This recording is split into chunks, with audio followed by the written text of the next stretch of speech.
Hello. Hi, Crystal. Good morning. Hello, everyone. Good morning, everyone. Trish, you look lovely in blue. Oh, thank you. It's my favorite color. Very nice. So good day, everyone, again, and welcome to Topic Tuesday. My name is Crystal Johnson, and I'm the Mental Health Clinician with Family Life Commission. And we also have. I am Cherise Ackley Crosby, and I am the Senior Program Officer with EFLC. So thank you. So thank you for joining us again. We had a long weekend per se of some sorts. I know, I guess we couldn't have done much, but we did what we can over the weekend. How did you spend your weekend? Was it okay? Yeah, Therese? mine was pretty well. Kind of worked Saturday and Sunday, but yesterday was awesome. Just kind of Mm-hmm. disconnected, and I needed that because it's Mm-hmm. so much happening with all this COVID craziness. I just tried to really disconnect yesterday. Yeah, I think I had a bit of the opposite. I think we were trying to figure out what to do yesterday. Because we're so used to, like, on a holiday, we go by a family member, I suppose, and do something and celebrate. So we had to kind of just do it home. So there's a lots of playing with the children. I did a lot of playing. Hide and seek was popular yesterday, I must Oh, say. So they must today have we had fun. They must have had it was lots of fun, yes. Maybe more for them than me. fun. I got tired after running around a bit. But anyway, I hope you guys also had a good weekend for the most part. And today we are talking about something really interesting because I think since COVID began, we've been hearing lots of information, all kinds of information, and it's been over a year and some since COVID was declared a global pandemic. And COVID-19, of course, is a disease caused by the new coronavirus called SARS, going there. And the WHO first learned about it in December 2019, where it originated, I believe, in China, right? And as the world continues to respond to COVID-19, and we move towards vaccination, we face, I think, the challenge of an overabundance of information related to the virus. Some information may be false and some may actually be harmful. I don't know if you also been hearing some of the stuff, the I want to say the myths. Well, was it the myths, I guess? I would say the Yeah. myths, Crystal. I would say the myths. Definitely the Yeah. myths. There's so much stuff. So we wanted to make sure that, we kind of get it right today and share with you guys, some of the myths and the facts that we have been circulating, especially locally in Trinidad. Because inaccurate information spreads really widely, and at a speed it can make it very difficult for the public, I suppose, to identify what is true, what is not, and really to make um I guess the proper choices for them in regards to, if I should get vaccinated, what should I do in regards to protocols.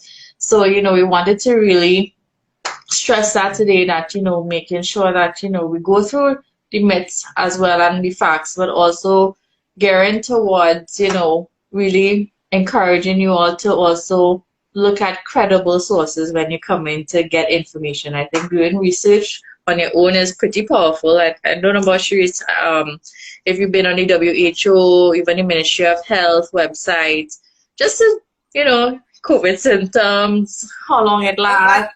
let's not go there with the COVID symptoms. I swear. I think I've gotten past that, thank God. But Yeah. I'm definitely, oh, look, Nadia. Hi, Nadia. We have a new person. Nadia, hi, welcome. Yeah. I think it's just so much information, and then you constantly getting these silly messages, Mm-hmm. constantly, social media is bombarded with all.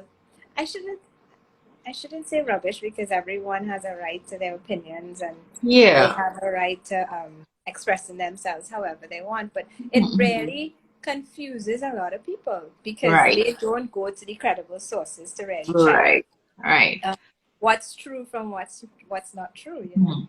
And I agree with you. I think today, hi Nadia, yay. Thank you for joining us. Today is definitely not to discredit what other people believe about COVID or even being vaccinated. However, I think sharing the accurate information or information that has more evidence-based backing, backing, I suppose, is maybe the better route in regards to considering what to do. Because we've all heard about the protocols, wash your hands, wear your mask, social distance and stuff like that. But I think there's still a section of people, a group of people maybe that still question it or still actually, I mean, we've heard cases where people not adhering even at this point with some of the rules because of their beliefs. So we just wanted to tap into that today. So I think just to get into it, the first big one for me is that COVID-19 is not real. And it's a conspiracy. People still believe that. And I'm like, Yeah. I know the death toll has been so heartbreaking for me. And to still hear people saying, I wonder what's the agenda if it's not real. And I'm like, how could you still think this? Because are you not seeing what's happening daily? Yeah, globally. I mean, they are. I went on the website to make sure how many numbers we're at as of today. So it was 170 million worldwide cases and 3.54 million deaths. So it is something real. It is a virus that is sweeping our globe. It is something that we continue to face as a people, as a nation. So to think that it's not real, I'm not sure what's the basis on that, or if there's a conspiracy that, you know, it's I even heard maybe it's man-made, it was done on purpose, and I'm not sure at this point if I could go on with those things, but at this point I'm just like, there's something real that is affecting all of us. It's affecting our daily functions, our ability to do a lot of things, and we are seeing on the local front, people are being affected, even people close to us. So, my dear folks, COVID is COVID is real. Is real, and it is a new, I guess, a new strain of the SARS, I suppose. That's why I call it coronavirus. Novel, is it novel? Novel coronavirus. Novel. So, and we're still learning about it. So, it's definitely real. Just this morning I went to the grocery, and it's, you're lining up one by one to go in. So we are being affected by something. So it's real, people. What other ones have you heard, Therese? The 5G mobile network. Woo! Oh yes, that spread that is the cause of the spread of the COVID-19. Mm-hmm. That one I heard that one since the start, and I don't think I can't wrap my head around the explanation about this 5G and that is the virus cannot travel on radio waves or mobile networks. No, not that much. But yes, I think that was a big thing in the beginning. I saw all these memes, all this content on social media with 5G, and it's like, what is going on? What is this about? I didn't take it on too much initially. But it's there. I guess, is that what we call conspiracy theorists, I suppose, where we think it's something 5G. I don't know if you guys heard that as well with 5G. I bet you heard it too. Right? But it does not, as Sheree said, travel on radio waves or mobile networks. I'm not sure how they will do that, if they did. How would digital and be mobile try that? We don't know. So it's pretty far-fetched. So people, it does not spread through mobile networks, right? I've also heard too that, and I've also encountered people who really don't want to wear a mask still. Not too sure why. I don't know if it goes in line with the whole, COVID is not real. It probably kind of goes with that as well. But wearing a mask does help in slowing down. That it doesn't protect them. Yeah. It's useless. I can't see how, Right. With an airborne virus, sorry. Yeah. Right, because we have to remember that COVID is spread, let me make sure I get this right, through respiratory droplets, right? So if somebody coughs or sneezes or speaks, it's going from molecule to molecule. If you remember your science, and your droplets are pretty heavy. So it's not like easily in the air and then it just kind of dissipates on its own. It falls and it drops and it stays for a while. So the mask definitely helps with the transmission and slows it down for sure. So making sure that we wear our mask and we don't touch our faces and, nose, eyes, mouth, and stuff like that, those points of entry. So wearing a mask does help, folks. It is very vital right now in regards to how we move too, even just going to the grocery and going to the pharmacies and stuff. So make sure you're wearing your mask. It is helpful. What's another one? Do you like us and wear too? Yes, these days I'm double masking. And I think that's more of a mental thing too for me as well. I don't know for you. It's just, and I sanitize my mask or I wash the mask often to try and help with that. But in any way we could try and continue to protect ourselves, we do. And protect others, because Correct. Mask is mainly, well, not mainly, but it is, if you, because so many of us are asymptomatic, and if you are a carrier of the virus, the mask prevents you from expelling the droplets when into the air. So another person is so correct. We have to be our brother's keeper. We have to. It's not definitely. It's just. I think that's it. I think you're right. I think you hit the nail there. We have to consider ourselves and everyone else by extension every day in all our decisions and what we do. So yeah, that's the wearing mask one. Trace, you have another one for me? It's safer to frequently clean your hands and not wear gloves. That is yes. I see people with the gloves, and they believe that, but the gloves, when it goes on, they think that the gloves would protect them from everything, so they're touching everything, and they continue going from one thing to the other with the gloves. But it's better to just wash your hands and sanitize your hands to make contact with them. I think early on when COVID first came out, we went into lockdown. And people started using masks. I think it wasn't too long in that, the officials stated that, the gloves weren't as useful, and they actually showed you a video of what happens when you wear the gloves. So we're not saying if you feel comfortable to wear the gloves, that's your choice. But just note, even if you're using the gloves, you have to take it off carefully, and you still want to sanitize your hands and sanitize whatever products you buy. So if your choice is to wear gloves still, that's your choice, but just make sure you still wash and you still sanitize along the way. But yes, the gloves are risky in regards to transferring the germs because it's staying on your hands. All right, so definitely, yeah. So we have the other one. We have another myth that we've all heard. This is classic. This is a classic. Sun, let me say it not as eloquently as I would, but sun does kill COVID. So, now let's just go with some facts first, though, in regards to just sunlight. Sunlight is still good for you, for your immune system. This could also be found in vitamin D, right? So I know a lot of people who are also taking vitamin D to help because, they may not be going in the sun often, but sun is still good for us, for our skin, just how we feel in fresh air.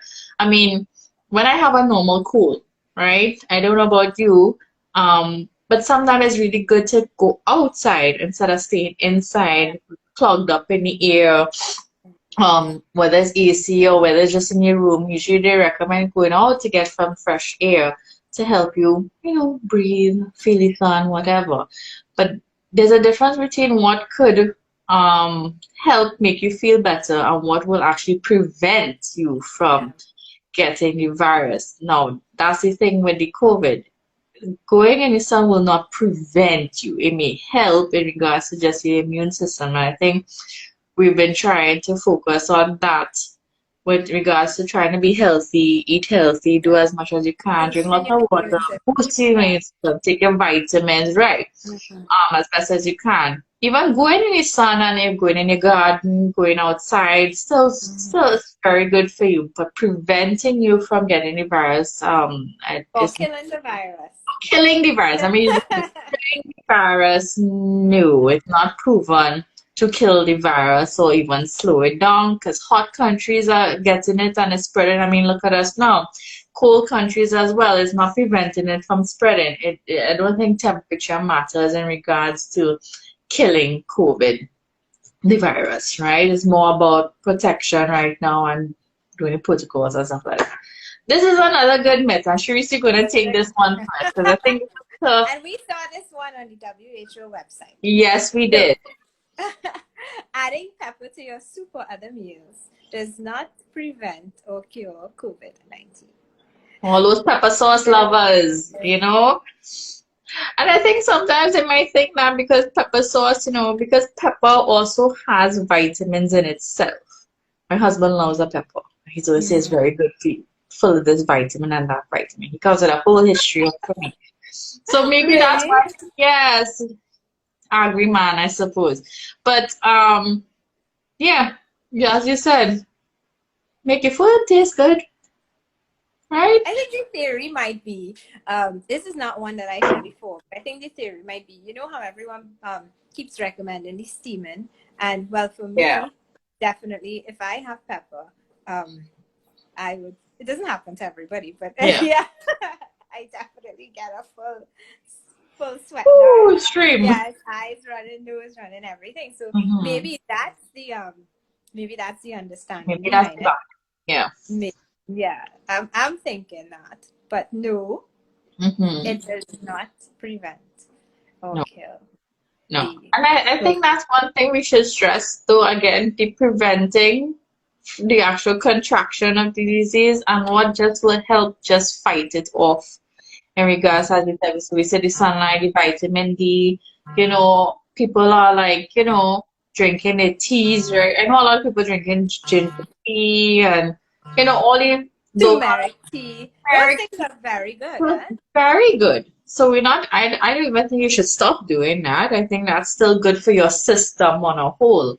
But contracting the virus, that's not the prevention there, but it may help you. I think just your body immune system might be able to work better towards fighting off the virus. God forbid if you contract it. So that leads to the vaccine, people. Last but not least, we'll talk about the vaccine.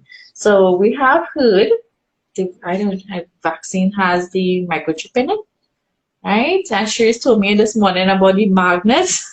Don't say I told you. I did not tell you that it was real. You were the second person who told me that, because my husband we got our vaccines just to share with you last week.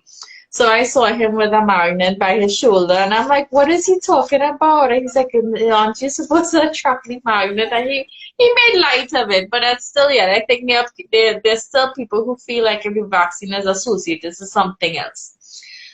There's another agenda. But vaccines really and truly has been around for ages. It has helped us fight against measles and Ebola, polio, all these things. I saw a funny meme, and they said,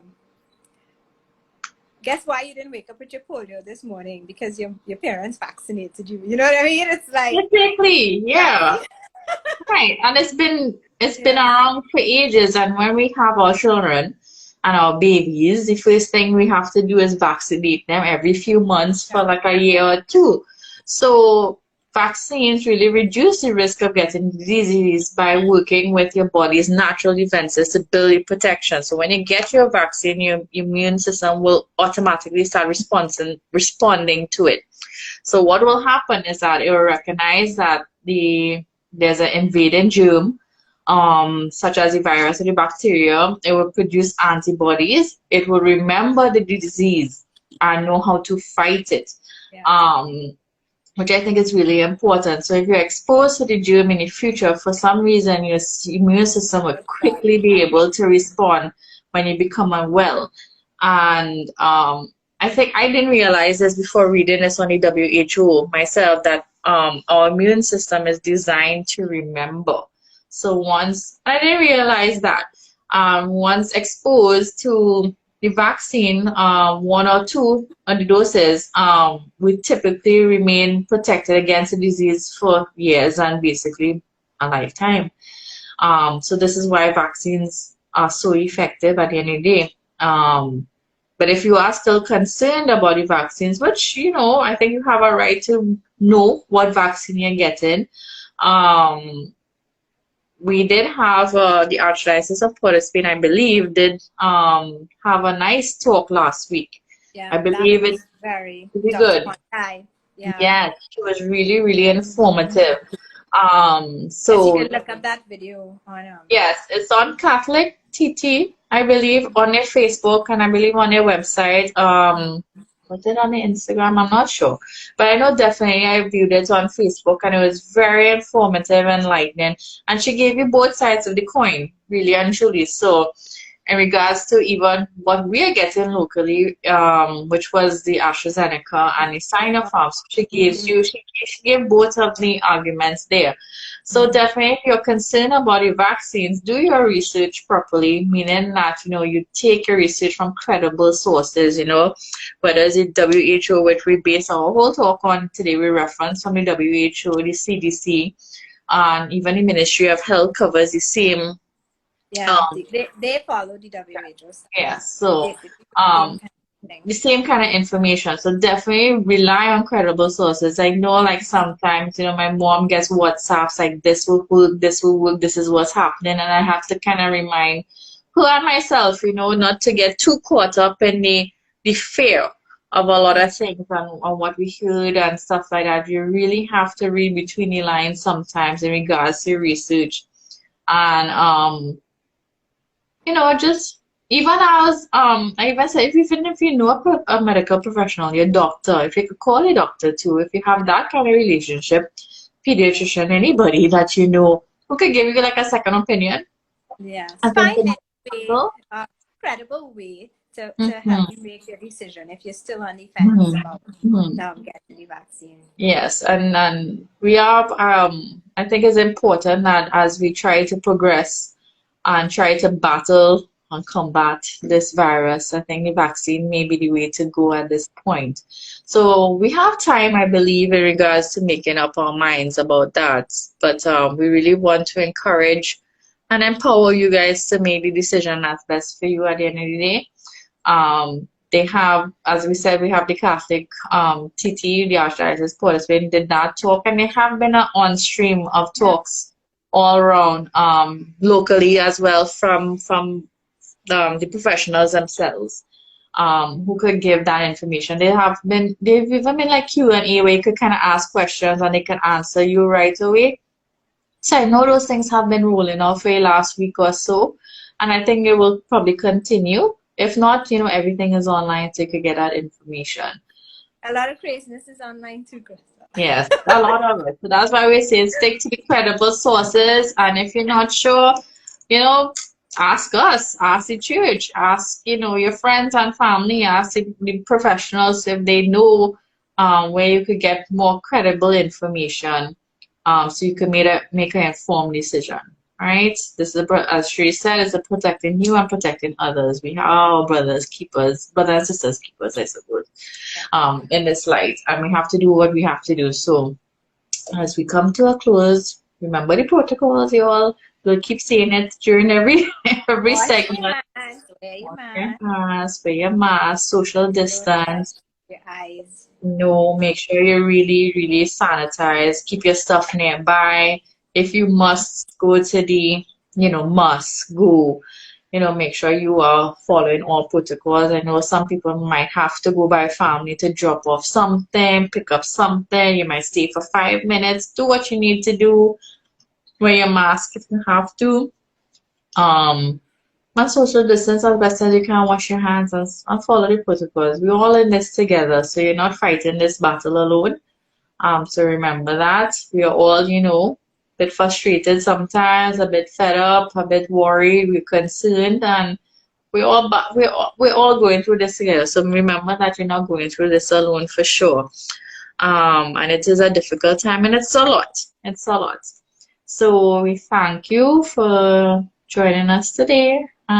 We will see you for next topic Tuesday next week, and I believe we will still cover some mental health issues. I think we want to look at, I'm not sure yet, Cherise, but I think I want I'll to be go. sticking along the COVID lines. Yes, I think right now, because we're going through this second lockdown of sorts and a state of emergency, I think it may be nice to keep talking about COVID and its effects and how we could help people cope through this, especially during this time where people are still dealing with unemployment, job loss, cutting salaries, virtual schooling, trying to balance the both because we're still in this position where we haven't really moved too much. Um, so I think people are still in the heart of it. We are all in the heart of it and experience it together. So I like to cover those things going forward. Yes. And we would Schooling. like to hear your professional. Yes, your experiences too, with your children, with your spouse. We have marriage and family stuff going on right now. How has this been affecting you guys as a married couple, as a family? How are you guys getting through this? So definitely give us a shout and just share your thoughts on it. So I will definitely let you guys know what's the topic for sure next week. But we're still running along the lines of COVID and mental health for sure. All right, so you guys take care and stay safe. Yeah? So we continue to keep all of y'all in our prayers. Yeah. We send our condolences to anyone who's lost, because it's hitting so close to home these days, who've lost relatives and loved ones. Continue to pray, and we just have to keep the faith, right, Crystal? Yeah, we have to keep the faith and the hope. We will get through this as best as we can, but we'll get through it. There will be an end to it, and we'll be able to breathe once again. But we're doing this together. Your hand is being held. Our prayers are with you, and keep each other in mind. Help each other. Reach out, connect. Make sure you do those important things as best as you can. Because I think we have to really, I think more importantly, now community is important, and it takes a village is very important right now. Yeah. So you guys have a good one. Yeah. Bye, guys. See y'all. Bye, guys. Keep Take safe. care.